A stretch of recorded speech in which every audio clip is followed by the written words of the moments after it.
there. So we want to bring in our political panel for some quick reaction to what we heard so far. AJ Delgado is a senior advisor to the Trump campaign. Leslie Marshall is a syndicated radio talk show host. She is a Fox News contributor. Thanks to both of you for joining us. Leslie, let me start with you. So you heard Hillary Clinton there. Pretty clever, because she's putting together the good police work that we saw in New York and New Jersey over the weekend, and at the same time putting it side by side with the other things that we've seen going on with these shootings more recently in the past day or so. Is it good to put those two things together to kind of show that she recognizes both the good and the questionable and the maybe bad?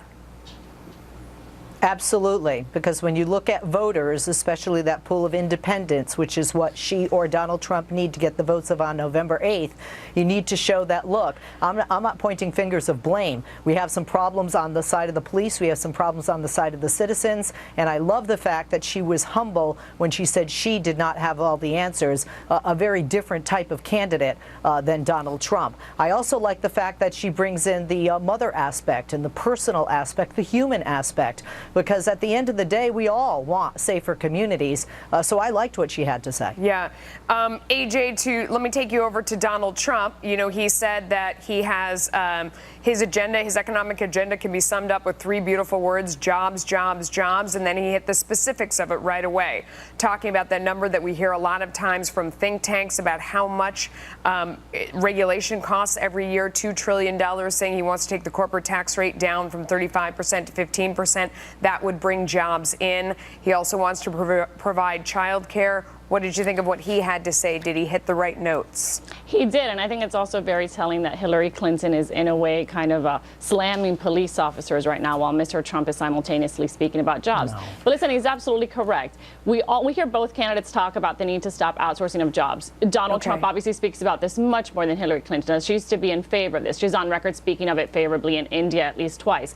But how do we do that? And it's only Mr. Trump's plan that can provide us a way to do that. He's talking about regulation and how much that stifles companies' ability to produce, to manufacture here. I mean, and the tax rate, the corporate tax rate has to be lower, which Mr. Trump's plan will reduce to 10%. And he was very specific about that. I'm going to ask you both to stand by for a second. We're going to listen back into Donald Trump. He's talking about immigration now. Let's listen. Terrorism-related activities, bad ones. The State Department administers the refugee program. Hillary had the chance to put the needed protections in place, and she didn't do it. And now she's running. She's going to be so tough. She's going to be so tough. Not going to be tough. Not going to be tough. Hillary Clinton won't even say the words radical Islamic terrorism. She won't say the words. Hillary Clinton, she talks tough about my supporters. That's what she does. But she doesn't want to talk about Islamic terrorists. She calls the patriotic Americans who support our campaign, many of them cops and soldiers, deplorable and irredeemable. She won't use the same words to describe Islamic extremists who believe in the oppression of women, gays, and people of different faiths. But our people, you, I guess me, probably me more than anybody, according to her. But our people, she has no problem with. Hillary Clinton thinks hardworking, patriotic Americans like you are the problem. She doesn't get it, and she doesn't understand how democracy works, believe me. Public servants are just that. They're there to serve you. But the only people Clinton has ever served are the special interests and her donors. And I don't know if you saw her campaign, 50-1 in advertising, 50-1, and I think we're actually winning. I actually think we're winning. 50-1. Our campaign is about breaking up the special interest monopoly in Washington, D.C. We're trying to disrupt, thank you. We're trying to disrupt the collusion between the wealthy donors, the large corporations, and the media executives. They're all part of the same political establishment. Okay, let's sneak our panel back in here to react to what we just heard. AJ, I'll start with you. I mean, he hit on that point we're going to hear again. She doesn't want to do essentially name-calling, as he called it, when it comes to radical Islamic terror, but at the same time, she will call his supporters names, as in deplorables. I think this is something we're going to hear for the rest of this campaign, don't you think? And not just deplorables. Let's remember she called this also irredeemable, which is an incredibly harsh word. When was the last time we heard Hillary Clinton refer to even terrorists with that choice of language? And Mr. Trump is absolutely right on the immigration issue, on national security. Immigration is a national security issue. It's a safety issue. If you go to Hillary Clinton's website, there is absolutely nothing on there about the border, about even visa tracking, which isn't a controversial position.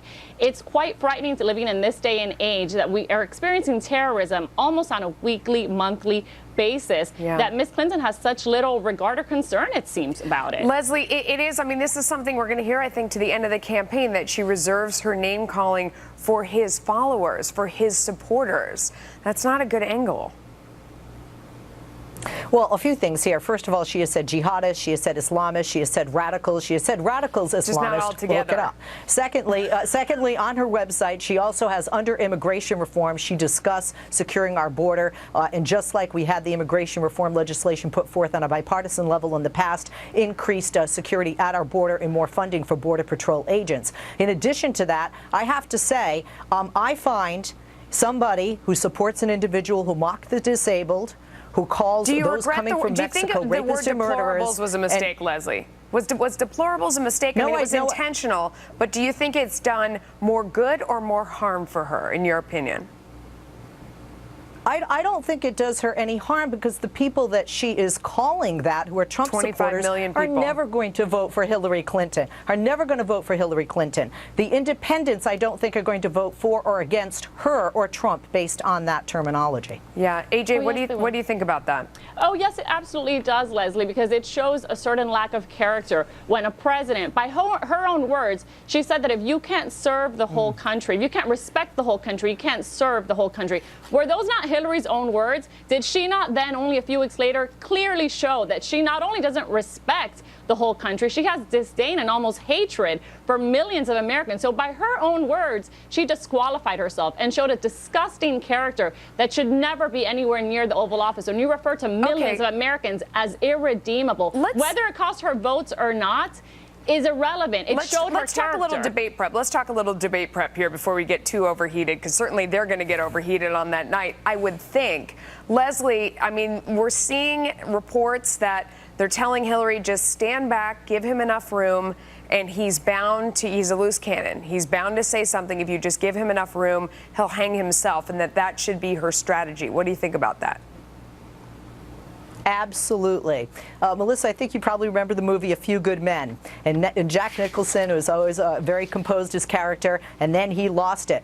Donald Trump, without a teleprompter going over 30 minutes, I think will put foot in mouth. I think that Hillary needs to stay calm. She needs to be presidential. She needs to have her facts, because at the end of the day, I think that is what is going to win in the minds of the independent voters who are holding the key to this election November 8th. AJ, the risk with that strategy is that then Hillary Clinton's camp sets the bar so low that if he just walks onto the stage and isn't foaming at the mouth, as I heard someone else say, then he looks completely normal. They're saying he's going to walk out there and just sort of explode. So if he walks out there and he's normal, then what does she do? Well, I find it odd that Leslie says they just have to kind of wait for him to implode. Leslie, how did it go at the NBC Commander-in-Chief Forum? The survey afterwards, which is completely impartial, conducted by NBC Online, showed most viewers thought Mr. Trump is the one who won that. That was pretty close to debate. How did they do? It was Mr. Trump who answered every question perfectly. It was Hillary Clinton who seemed like she was about to implode under the pressure of, God forbid, this overly entitled individual be asked a question. I can only imagine how she will implode once she actually faces harsh questioning from the moderators. We will certainly see. That is for sure. Ladies, thanks to both.